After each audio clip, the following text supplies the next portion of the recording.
نبی اکرم شفیع دو عالم احمد مصطفیٰ جناب محمد مصطفیٰ صلی اللہ علیہ وآلہ وسلم کی بارگاہ میں ہدیہ درود و سلام عرض کرنے کے بعد اللہ پاک کی پاک بارگاہ میں دعا ہے ہماری حاضری قبول فرمائے۔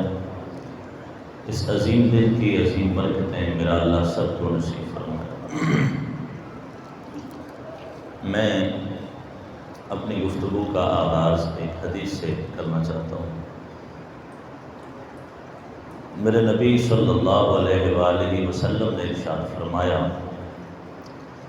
کہ میں نے اپنے اللہ سے دعا مانگی، یا اللہ میری آل کا کوئی بھی فرد جہنم میں نہ جائے، تو اللہ نے میری دعا کو قبول فرمایا۔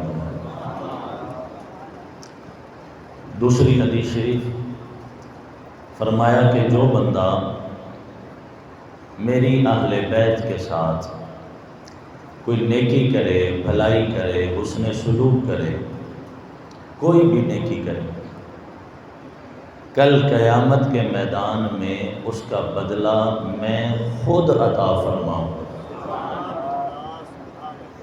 آپ نے لفظوں پہ توجہ نہیں کی۔ کل قیامت کے میدان میں اس نیکی کا بدلہ میں خود عطا فرماؤں گا۔ اور اس حدیث کے ذرا اگلے لفظوں پہ غور کیجئے گا، فرمایا کہ جب وہ قیامت کے میدان میں مجھ سے ملاقات کرے گا، اس کا بدلہ میں دوں گا۔ اعلیٰ حضرت عظیم البرکت مجدد دین و ملت شاہ امام احمد رضا خان فاضل بریلوی فرماتے ہیں کہ نبی پاک صلی اللہ علیہ وآلہ وسلم اور تو جو انعام فرمائیں گے، جو عطا کریں گے وہ کریں گے، لیکن قیامت کے میدان میں جہاں باپ بھی چھوڑ جائے، ماں بھی چھوڑ جائے، بھائی بہن بھی چھوڑ جائیں، عائشہ اقربا بھی چھوڑ جائیں، وہاں اللہ کے رسول کا دیدار ہو جائے، بات بن نہیں جائے گی، کرم ہو نہیں جائے گا۔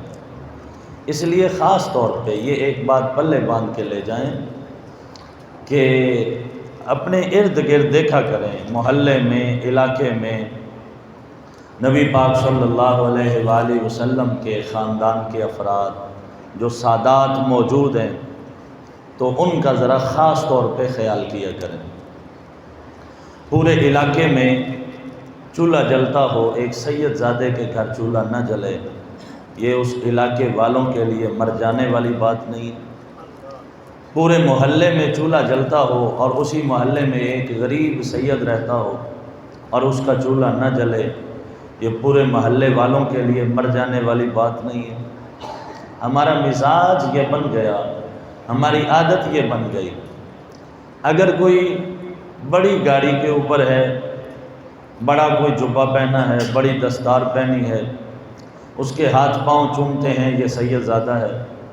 اور اگر کوئی مالی طور پہ، معاشی طور پہ کمزور ہو، ہم اس کی طرف توجہ بھی نہیں کرتے، ہم اس کو دیکھتے تک بھی نہیں۔ یہ بات ذہن نشین کر لیں کہ سید کا جو احترام ہے وہ بڑی گاڑی کی وجہ سے نہیں ہے، اس کے جبے اور دستار کی وجہ سے نہیں ہے، اس کی معاشی صورتحال کی وجہ سے نہیں ہے۔ سید کا جو احترام ہے وہ تعلق مصطفیٰ کی وجہ سے ہے، وہ خون مصطفیٰ کی وجہ سے ہے۔ تو سید زادہ اگر ظاہری طور پہ غریب بھی ہونا، ہمارے اوپر لازم ہے کہ ہم ان کا خیال کریں۔ اللہ تعالیٰ عمل کرنے کی توفیق عطا فرمائے۔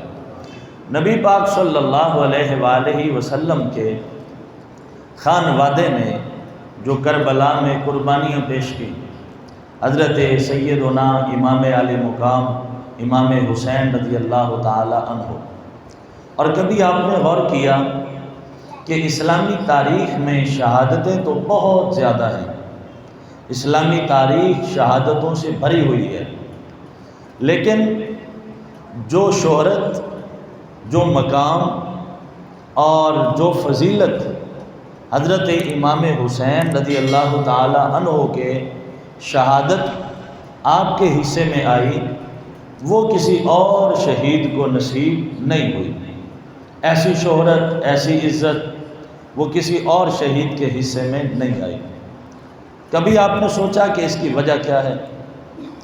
اس کی مختلف وجوہات ہیں، علماء نے جو بیان فرمائی ہیں، ان وجوہات میں سے ایک وجہ یہ بھی ہے کہ حضرت امام حسین رضی اللہ تعالی عنہ نبی پاک صلی اللہ علیہ وآلہ وسلم کے بڑے لاڈلے تھے۔ حضور نے بڑے نازوں کے ساتھ، بڑے پیار کے ساتھ، بڑی محبت کے ساتھ ان کو پالا تھا۔ اور اس حدیث سے نبی پاک صلی اللہ علیہ وآلہ وسلم کی محبت کا اندازہ آپ لگا سکیں گے۔ ایک دن سید عالم صلی اللہ علیہ وآلہ وسلم حضرت سیدہ طیبہ طاہرہ فاطمہ الزہرا رضی اللہ تعالی عنہا کے دروازے سے گزر رہے تھے، اندر سے رونے کی آواز آئی۔ نبی پاک صلی اللہ علیہ وآلہ وسلم کے چلتے ہوئے قدم رک گئے، قدم تھم گئے۔ سفر ترک کیا، حضرت سیدہ کے گھر تشریف لے گئے۔ جا کے دیکھا تو حضرت امام حسین پاک رو رہے ہیں۔ نبی پاک صلی اللہ علیہ وآلہ وسلم نے فرمایا، بیٹی فاطمہ، حسین کو رونے نہ دیا کر، جب یہ روتا ہے تو اس کے نانا کو تکلیف ہوتی ہے۔ حسین کا رونا مجھے تکلیف دیتا ہے۔ یہ وجہ شہرت ہے آپ کی قربانی کی کہ ان کو شہید کیا گیا بے دردی کے ساتھ، کہ جن کی آنکھوں سے ایک آنسو بھی نکلتا تھا تو مصطفیٰ جان رحمت کو تکلیف ہوتی تھی۔ ان بچوں کے ساتھ ظلم کیا گیا، ان بچوں کو رلایا گیا کہ جن کے ایک آنسو کی وجہ سے نبی پاک صلی اللہ علیہ وآلہ وسلم آپ تکلیف میں پڑ جاتے تھے۔ اور امام حسین رضی اللہ تعالی عنہ کی شہادت میں اسلامی تاریخ کے جو باقی شہداء ہیں ان میں ایک بڑا واضح فرق ہے۔ ایک فرق یہ بھی ہے، باقی جتنے بھی شہید ہوئے ہر کوئی میدان میں گیا تو شہادت کی امید لے کر گیا۔ یہ بھی پہلو تھا کہ ہو سکتا ہے شہادت نصیب نہ ہو، اور یہ پہلو بھی تھا کہ ہو سکتا ہے شہادت نصیب ہو جائے۔ یعنی ہر ایک شہید کو شہادت کی امید تھی۔ حضرت امام حسین رضی اللہ تعالی عنہ وہ شہید ہیں جن کو شہادت کی امید نہیں تھی بلکہ شہادت کا یقین تھا۔ آپ کو پتہ تھا کہ کربلا کے میدان میں جانا تو ہے لیکن وہاں سے واپسی نہیں ہے۔ اور دیکھیں اس کی دلیری کی مثال بھی آپ ڈھونڈتے پھریں تو آپ کو شاید نہ ملے۔ اگر ہمیں کوئی کہے نا کہ شہر کے فلاں چوک میں جاؤ گے تو تمہیں وہاں پہ مار دیا جائے گا، تمہیں گولی مار دی جائے گی، میرے خیال میں کوئی بھی بندہ شہر کے اس چوک میں نہیں جائے گا۔ اگر اس کو بتا دیا جائے کہ وہاں جاؤ گے تو صحیح، واپس آؤ گے تو زندہ واپس نہیں آ سکتے، تو ہم وہاں پہ نہیں جائیں گے۔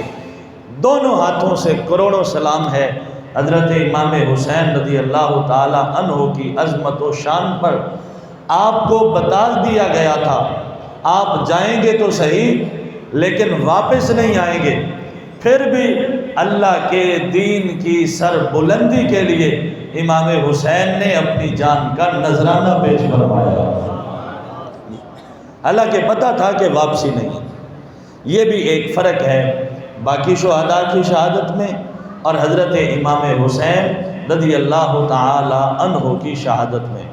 ایک چوتھا فرق یہ بھی ہے، باقی جتنے بھی شہید ہیں نا ان کی شہادت کے تذکرے شہادت کے بعد ہوئے، کہ پہلے بندہ شہید ہوا اس کی شہادت کا جو تذکرہ ہے، جو چرچا ہے، ذکر ہے، وہ شہید ہونے کے بعد ہوا۔ ایک ایسا شہید بھی ہے جس کی شہادت کا چرچا پہلے ہے اور شہادت اس کی بعد میں ہے، اور یہ کوئی تھوڑا بہت بھی نہیں، اس کے شہید ہونے سے پہلے 50 سال پہلے نبی پاک صلی اللہ علیہ وسلم نے ان کی شہادت کا ذکر فرما دیا تھا، یعنی شہادت بعد میں ہو رہی ہے، چرچا اور تذکرہ شہادت سے پہلے ہو رہا ہے۔ اور ایک اور فرق بھی سن لیں، باقی جو شہداء ہیں کسی کی شہادت کا تذکرہ کرنے والا کوئی ہوتا ہے، کسی کی شہادت کا تذکرہ اور چرچا کرنے والا کوئی ہوتا ہے۔ امام علی مقام وہ عظیم شہید ہیں جن کی شہادت کا تذکرہ مصطفیٰ جان رحمت نے فرمایا، حضور نے، اور فرمایا ان الحسین یقتل بشط الفرات، امام حسین رضی اللہ تعالی عنہ کو نہر فرات کے کنارے پر شہید کر دیا جائے گا۔ یہ بات نبی پاک صلی اللہ علیہ وآلہ وسلم نے پہلے ہی بتا دی تھی، اور حضرت علی پاک کرم اللہ وجہہ الکریم آپ بھی اس بات کی خبر رکھتے تھے، آپ کو بھی پتہ تھا کہ حضرت امام حسین رضی اللہ تعالی عنہ نے شہید ہو جانا ہے، حضور نے بھی بتایا، علی پاک کرم اللہ وجہہ الکریم کو بھی خبر دی۔ ایک دن ایسا ہوا کہ حضرت علی کرم اللہ وجہہ الکریم نبی پاک صلی اللہ علیہ وآلہ وسلم کے پاس حاضر ہوئے، آ کے دیکھتے ہیں تو سید عالم صلی اللہ علیہ وآلہ وسلم رو رہے ہیں۔ علی پاک کرم اللہ وجہہ الکریم نے پوچھا، سیدی یا رسول اللہ صلی اللہ علیہ وآلہ وسلم، آپ کے رونے کی وجہ کیا ہے؟ یا رسول اللہ کیوں روتے ہیں؟ سنو جی، نبی پاک صلی اللہ علیہ وآلہ وسلم نے فرمایا، اس لیے رو رہا ہوں کہ ابھی میرے پاس ایک فرشتہ آیا اور اس نے آ کے مجھے بتایا کہ آپ کے بیٹے حسین کو کربلا میں شہید کر دیا جائے گا، اس لیے رو رہا۔ اور یہ خبر جب میں نے سنی تو اس خبر کے سننے کے بعد مجھے اپنی آنکھوں پہ قدرت نہ رہی، میں اپنے آنسوؤں پہ قابو نہ پا سکا اور رونے لگ گیا۔ اس کا مطلب ہے محبت حسین میں رونا یہ مصطفیٰ کی سنت ہے۔ میں اپنی آنکھوں کا مالک نہ رہا اور میں رونے لگ گیا۔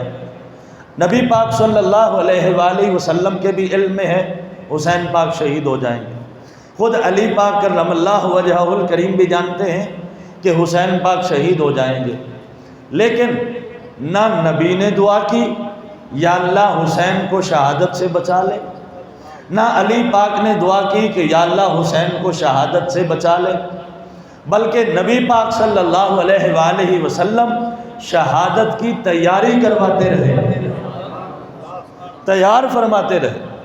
آپ دیکھیں بچے پیدا ہوتے ہیں تو کھجور کی گھٹی دی جاتی ہے، باریک کر کے کھجور کی، یا شہد کی گھٹی دی جاتی ہے۔ امام حسین رضی اللہ تعالی عنہ کو پہلی تیاری مصطفیٰ جان رحمت نے یہ دی کہ جب امام حسین پیدا ہوئے تو اپنی زبان چسوا کے ان کو گھٹی عطا فرمائی تاکہ اسے کل کربلا کے میدان میں پیاس کی شدت محسوس نہ ہو۔ شہادت کی تیاری کروائی جا رہی۔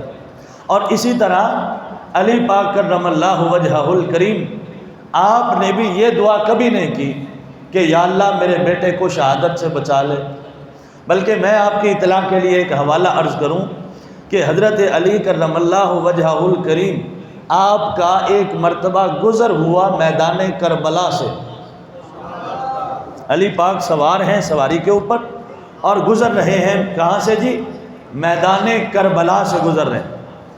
جب وہاں سے گزرے سواری پر سوار تھے اور سواری سے نیچے تشریف لے آئے۔ سواری سے نیچے اتر کے علی پاک نے کیا کہا؟ اصبر ابا عبداللہ، اصبر ابا عبداللہ، اے حسین بیٹے صبر کرنا، اصبر ابا عبداللہ، اے حسین بیٹے صبر کرنا۔ علی پاک کربلا کے میدان میں کھڑے ہو کے دعا کر رہے ہیں، یہ نہیں کہا کہ یا اللہ یہ امتحان ان سے دور کر دے، بلکہ حسین پاک سے بلکہ تیاری کروائی اور ساتھ دعا کی، اصبر ابا عبداللہ، اے حسین صبر کرنا، اے حسین صبر کرنا۔ ساتھ ایک دوست تھے، وہ کہتے ہیں میں نے عرض کی وماذا تریدو، قبلہ آپ کیا ارادہ رکھتے ہیں؟ یہ جملے کیوں ارشاد فرما رہے ہیں، وجہ کیا ہے؟ سنو جی، حضرت علی پاک فرماتے ہیں دخلت علی رسول اللہ ذات یوم، ایک دن میں اللہ کے رسول کی بارگاہ میں حاضر ہوا، وعیناہ تفیضان، میں نے دیکھا کہ حضور کی چشمان رحمت سے آنسو جاری ہے۔ فقلت، میں نے عرض کی، ما ابکاکا یا رسول اللہ، اے اللہ کے رسول کس چیز نے آپ کو رلا دیا، رونے کا سبب کیا ہے؟ قال بلے قام من عندی جبریل قبل، فرمایا کہ ابھی تھوڑی دیر پہلے میرے پاس جبریل کھڑا تھا، فحدثنی، اس جبریل نے مجھے یہ خبر دی ہے، ان الحسین یقتل بشط الفرات، کہ آپ کے بیٹے حسین کو فرات کے کنارے پہ قتل کر دیا جائے گا، شہید کر دیا جائے گا۔ نہ نبی پاک نے دعا کی کہ یا اللہ شہادت سے بچا لے، نہ علی پاک نے دعا کی کہ یا اللہ شہادت سے بچا لے۔ امتحان سے بچوں کو تب بچایا جاتا ہے جب بچے نالائق ہوتے ہیں، اور جب بچے لائق ہوں پھر امتحان سے نہیں بچایا جاتا، کامیابی کی دعا کی جاتی ہے، دعا مانگی ہے کامیابی کی، یا اللہ کامیابی عطا فرما۔ اور پھر نبی پاک صلی اللہ علیہ وسلم نے فرمایا کہ مجھ سے جبریل نے کہا حل لکا ان اشمک من تربتہ، اگر آپ کہیں تو میں آپ کو کربلا کی مٹی لا دوں اور آپ اس کربلا کی مٹی کو سونگھ لیں۔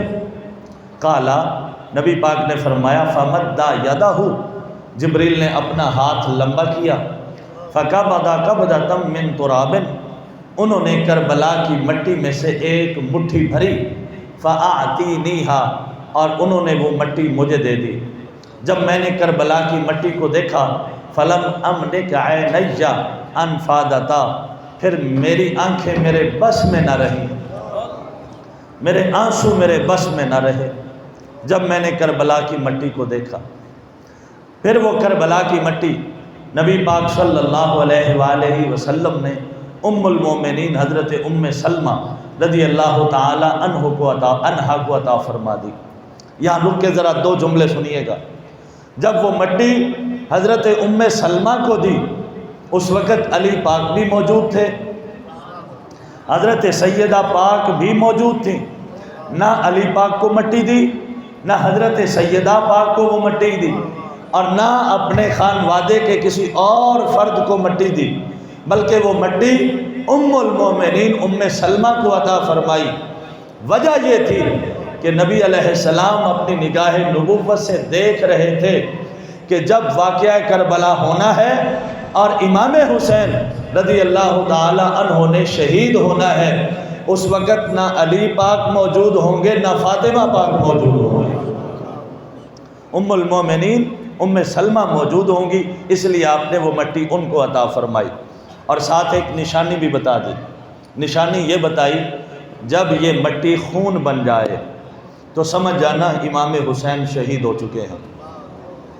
یہاں رک کے پھر ذرا ایک بات سنیے گا، میدان کربلا ہوا، امام حسین رضی اللہ تعالی عنہ کی شہادت ہو گئی، آپ شہید ہو گئے، ادھر وہ مدینے میں پڑی ہوئی مٹی سرخ ہو گئی، لال ہو گئی۔ سمجھدار پڑھے لکھے حضرات آپ تشریف فرما ہیں، مجھے میرے ایک سوال کا جواب دیجئے، اس مٹی کو کس نے بتایا کہ امام شہید ہو گئے؟ اس مٹی کو کیسے خبر ہوئی کہ اب تیرا لال ہونے کا ٹائم آ چکا ہے، اب تیرا خون بننے کا ٹائم آ چکا ہے؟ کس نے بتایا اس مٹی کو؟ چلو یہ کہہ لو کہ اس مٹی کو علم میرے رب نے دیا، اس مٹی کو شعور میرے رب نے دیا۔ تو جس رب نے کربلا کی مٹی کو اتنا علم دیا ہے، اس رب نے حسین کو کتنا علم دیا؟ کربلا کی مٹی کو جس رب نے اتنا شعور دیا ہے کہ اب اسے پتہ چلا ہزاروں میل دور پڑی ہے وہ کربلا کی مٹی، ادھر حضرت امام حسین رضی اللہ تعالی عنہ شہید ہوئے، ادھر یہ خون بن گئی ہے، لال ہو گئی ہے۔ جب مٹی کا علم اتنا ہے، رسول اللہ کا علم، اللہ کے محبوب کا علم۔ اور یہ بات بھی ذہن نشین کر لیں، فتنوں کا دور ہے، آج لوگوں کو بڑی فکر پڑی ہے یزید کو اپنا ابا بنانے کی۔ یزید کو اپنا باپ بنانے کی فکر میں ہے لوگ کہ یزید، وہ لوگ کہتے ہیں جی یہ دو شہزادوں کی جنگ تھی، شرم نہیں آتی، تیری زبان نہیں جلتی حسین کے مقابلے میں یزید کو شہزادہ کہتے ہوئے؟ تیری زبان نہیں جلتی حسین کے مقابلے میں یزید کو شہزادہ کہتے ہوئے؟ اگر کوئی شہزادہ ہے تو وہ امام حسین ہے۔ اور جو کہے نا کہ میں یزید سے پیار کرنے والا ہوں، میں کہتا ہوں جو یزید کا حامی ہے اسے یزید مبارک، ہم تو حسین والے ہیں۔ ہر بندے کو بولنے کی دعوت نہیں ہے، حسین ہی بولے ہم حسین والے ہیں جی۔ اور میں یہ دعا کرنے لگا ہوں، ایک آستانے کے ممبر پہ بیٹھ کے بڑی ذمہ داری کے ساتھ اپنے رب کو گواہ بنا کے یہ دعا کرنے لگا ہوں، میرے مالک جو یزید کا حامی ہے قیامت کے دن یزید کے ساتھ اٹھے، ہم حسین والے ہیں قیامت کے دن حسین کے ساتھ اٹھا۔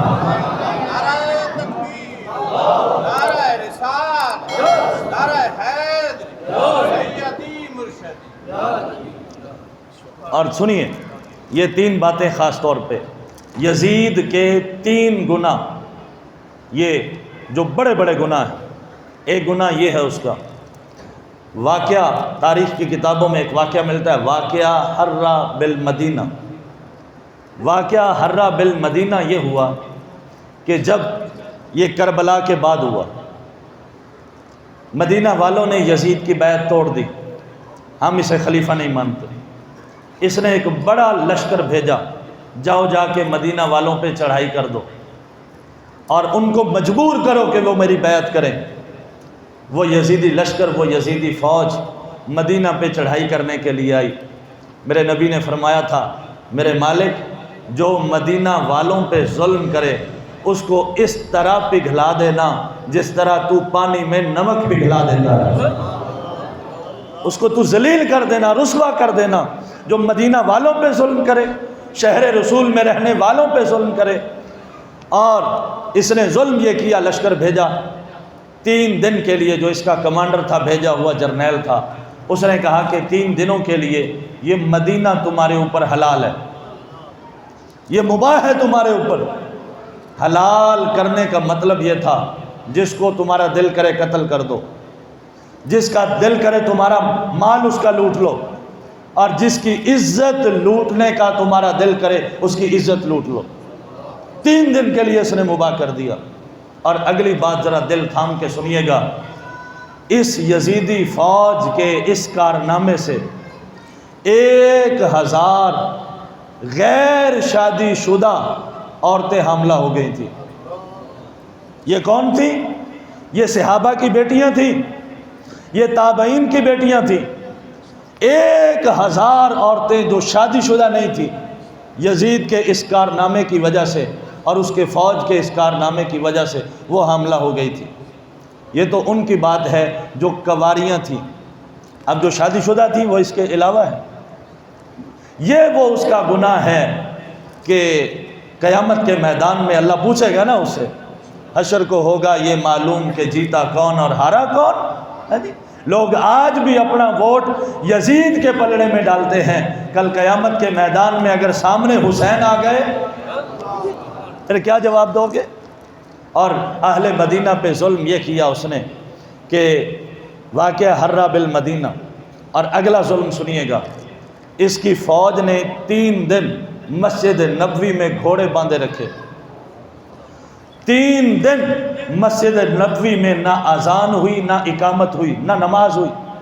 اذان روک دی گئی، اقامت روک دی گئی، جماعت روک دی گئی، اور منبر رسول کے ساتھ گھوڑے باندھے گئے۔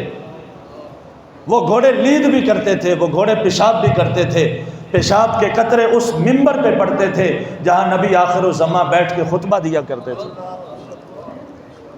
اس ظالم سے کوئی پوچھے جو کہتا ہے، جو یزید کا حامی ہے، حسین بھی امیر المومنین، یزید بھی امیر المومنین، تو ڈوب کے نہیں مر جاتا؟ تجھے حیا نہیں آتی؟ 3 دن تک اس منبر پہ پیشاب کے چھینٹے پڑتے رہے جہاں پہ بیٹھ کے نبی آخر الزماں صلی اللہ علیہ وسلم خطبہ دیا کرتے تھے۔ اور حضرت سعید ابن مسیب رضی اللہ تعالی عنہ وہ کہتے ہیں میں ایک مجنوں بن کے، دیوانہ بن کے، پاگل بن کے قبر رسول کے ساتھ میں بیٹھا رہتا تھا۔ وہ یزیدی فوج مجھے کہتی یہ دیوانہ ہے، اسے پڑا رہنے دو، یہ مجنوں ہے، اسے پڑا رہنے دو۔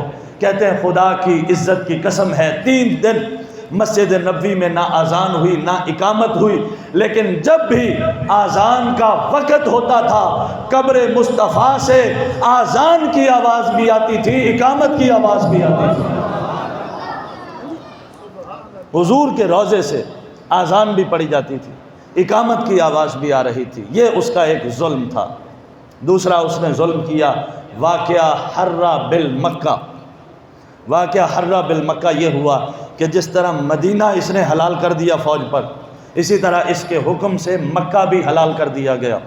جو تمہارا دل کرے کرو، جو تمہارے من میں آئے کرو، کسی کو قتل کرنا ہے کر دو، کسی کا مال لوٹنا ہے لوٹ لو، کسی کی عزت پہ ہاتھ ڈالنا ہے ڈال دو۔ عبداللہ بن زبیر رضی اللہ تعالی عنہ کی بیعت بس لینی ہے، جس طرح مرضی لے لی جائے۔ اور یہ بھی ظلم ہوا تاریخ میں، اسی یزیدی فوج نے یزید کے کہنے پہ کیا کہ منجنیق، جس طرح ہم یہ توپیں ہیں نا، ہمارے زمانے میں توپیں ہیں، گولہ پھینکنے کے لیے توپ کا استعمال کیا جاتا ہے، اسی طرح پہلے لوگ وہ پتھر پھینکنے کے لیے منجنیق کا استعمال کرتے تھے۔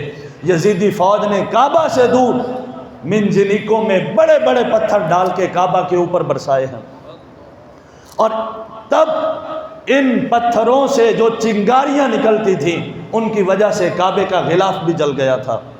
اور ایک اور بات بھی سن لیں، وہ دمبا جو حضرت اسماعیل علیہ السلام کے فدیے میں جنت سے آیا تھا، اس دمبے کا ایک سینگ کعبے کی دیوار کے اوپر لگا تھا۔ یزیدی فوج نے جب کعبے کے اوپر حملہ کیا وہ سینگ بھی جل گیا تھا۔ لوگ پھر بھی یزید کے حامی ہیں۔ یہ ہے واقعہ حرہ بالمکہ، اس نے وہ ظلم کیا۔ پھر اس کے بعد ان 2 واقعات سے پہلے جو اس کا جرم ہے وہ اہل بیت نبی کا قتل ہے۔ رسول اللہ کے خاندان کو قتل کرنا یہ اس کا جرم ہے، اور یہ جرم عظیم ہے۔ اس گلے کو کاٹا گیا جس گلے پہ اللہ کے رسول بوسے دیا کرتے تھے، ان شہزادوں کی توہین کی گئی جن کو عزت میرے مصطفیٰ کریم صلی اللہ علیہ وآلہ وسلم نے عطا فرمائی تھی۔ اور واقعہ کربلا سے ایک بات تو بڑی واضح طور پہ ثابت ہو جاتی ہے، اور وہ یہ ہے، یہ دیکھیں مالک کی تقسیم دیکھیں، وہ کتنا کریم رب ہے۔ کبھی ہوتا ایسے ہے کہ ایک کو حکومت دے دیتا ہے، دوسرے کو عزت عطا کر دیتا ہے۔ حکومت ہے یزید کے پاس، لیکن عزت تو اللہ نے امام حسین کو عطا فرمائی۔ حکومت کا مل جانا یہ کوئی عزت کی دلیل نہیں ہوتی، یہ مالک کا مزاج ہے۔ وہ حکومت نمرود کو دیتا ہے، عزت ابراہیم کو عطا کر دیتا ہے۔ یہ میرے مالک کا مزاج ہے کہ وہ حکومت فرعون کو دیتا ہے اور عزت جناب موسیٰ کلیم کو عطا فرما دیتا ہے۔ یہ میرے مالک کا مزاج ہے کہ حکومت یزید کے حوالے کرتا ہے اور عزت امام حسین کو عطا فرما دیتا ہے۔ حضرت امام حسین رضی اللہ تعالی عنہ مدینہ شریف سے نکلے، اس سے پہلے اس نے جو مدینہ کا گورنر تھا نا ولید بن عتبہ کے نام خط لکھا کہ امام حسین کو مجبور کرو وہ میری بیعت کریں۔ امام علی مقام نے انکار کیا، فرمایا جو ہاتھ اللہ کے رسول کے ہاتھ میں رہا ہو، جس ہاتھ کے بوسے اللہ کے رسول نے دیے ہوں، وہ ہاتھ کسی ظالم کے ہاتھ میں، کسی جابر کے ہاتھ میں نہیں جا سکتا۔ مدینہ چھوڑا، مکہ کی طرف رخت سفر باندھا۔ یہ ذرا بات بھی دل تھام کے سنیے گا، آج حج کرنے والے، عمرہ کرنے والے چند دنوں کے لیے مدینے جاتے ہیں، جب وہ مدینے سے واپس الوداعی سلام کر کے واپس آتے ہیں نا، ان سے پوچھو دل کتنا بوجھل ہوتا ہے، ان سے پوچھو قدم کتنے بوجھل ہوتے ہیں، کس طرح آنکھوں کے آگے اندھیرا چھا جاتا ہے۔ میرے مالک اس شہر سے جدائی، اس محبوب سے جدائی دینے لگا ہے، کریم اللہ مہربانی فرما، پھر یہ سبب پیدا کرنا کہ تیرے رسول کے روضے کی زیارت کروں۔ چند دنوں کے مہمان بنتے ہو، واپسی آنے کا دل نہیں کرتا۔ وہ کسی نے کہا تھا، جب کوئی گیا نا عمرہ کر کے واپس آیا، لوگ گئے مبارکباد دینے کے لیے، تو اس نے کہا تھا تم مبارک دے رہے ہو مجھے حج و زیارت کی، ارے میرے دکھ بھی تو دیکھو، میں مدینہ چھوڑ آیا ہوں۔ میں مدینہ کو چھوڑ آیا ہوں اور تم مجھے مبارکبادیں دے رہے ہو۔ آج چند دنوں کے لیے جائیں تو مدینہ چھوڑنا مشکل ہوتا ہے۔ میں جس کی بات کرنے لگا ہوں وہ ہے بھی مدینے کا، پیدا بھی مدینے والے کے گھر میں ہوا ہے۔ میں جس کی بات کرنے لگا ہوں کہ جو مدینہ چھوڑنے والا تھا وہ مدینہ کی گلیوں میں رہا، مدینے والے کے گھر میں رہا۔ اور یہ جملہ بھی ذرا انتہائی توجہ کے ساتھ، وہ مدینہ چھوڑ رہا ہے جس کے گھر کا دروازہ مسجد نبوی کی طرف کھلتا تھا۔ اب اس کے لیے مدینہ چھوڑنا کتنا مشکل ہے۔ تشریف لے آئے مکہ میں، کوفی مسلسل خط بھیجتے رہے، مسلسل خط آتے رہے ان کے، ایک انبار لگ گیا، ڈھیر لگ گیا خطوں کا۔ مکہ شریف تشریف لے کے آئے، ملاقاتیں ہوتی رہیں، احباب کچھ منع کرتے رہے آپ تشریف نہ لے جائیں، لیکن فرمایا اگر میں نہیں جاؤں گا، اگر میں اس کا مقابلہ نہیں کروں گا تو پھر کون کرے گا۔ 8 ذی الحج کو حضرت امام عالی مقام مکہ شریف سے نکلے عراق کی طرف، میدان کرب و بلا کی طرف۔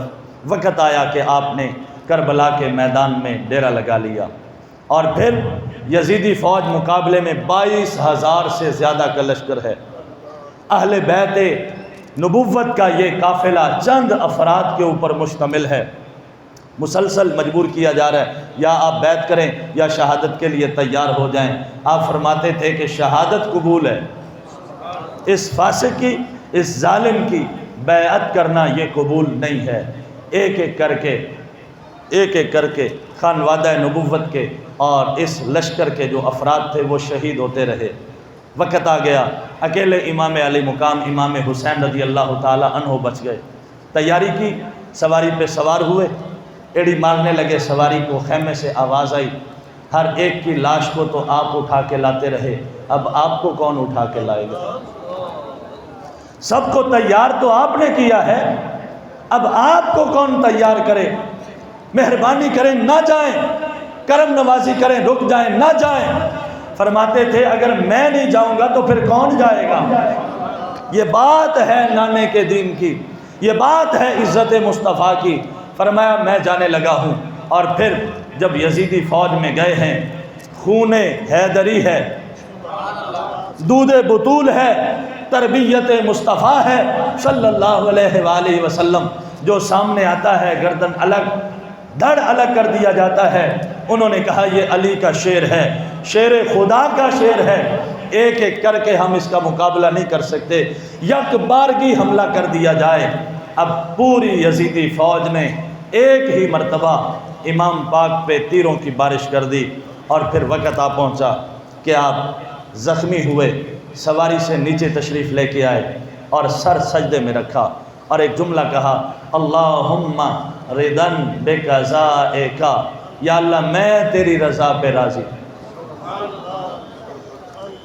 اے اللہ میں تیرے فیصلے پہ راضی، اللہم ردن بقضائک، تیرا یہی فیصلہ ہے تو حسین راضی ہے، وصبرن علی بلائک، یا اللہ یہ تیرا امتحان ہے تو میرا صبر ہے، میں صبر کرتا ہوں تیرے امتحان پر، تسلیماً لامرک، یا اللہ تیرے حکم کے سامنے میں اپنا سر جھکاتا ہوں۔ اور پھر کہا سبحان ربی الاعلی، سبحان ربی الاعلی، اس پیاسے پر علی شیر خدا کو ناز ہے، اس نواسے پر محمد مصطفیٰ کو ناز ہے، سجدے اوروں نے بھی کیے، اس کا الگ انداز ہے، حسین نے وہ سجدہ کیا جس پر خدا کو ناز ہے۔